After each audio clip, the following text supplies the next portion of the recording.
कट्यार काळजात घुसली या सिनेमाचं music launch मुंबईत एका दिमागदार सोहळ्यात पार पडलं। शंकर एहसानला या बॉलिवूडची सिने इंडस्ट्री गाजवणाऱ्या त्रिगुणानं कट्यार काळजात घुसलीला संगीताचा साथ चढवलाय। तर अभिनेता सुबोध भावेनं या सिनेमाचं दिग्दर्शन करत एक नवा श्रीगणेशा केलाय। शंकर महादेवन यांच्यासह सुबोध भावे, सचिन पळगावकर, अमृता खानविलकर, मृण्मयी देशपांडे यांच्या अभिनयाची जुगलबंदी यात पाहायला मिळणार आहे।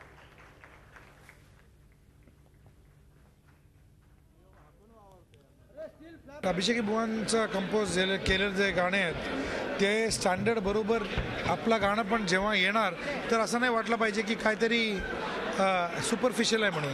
तर स्टँडर्ड ते डोक्यात ठेवून मनात ठेवून कंपोज केलेलं आहे।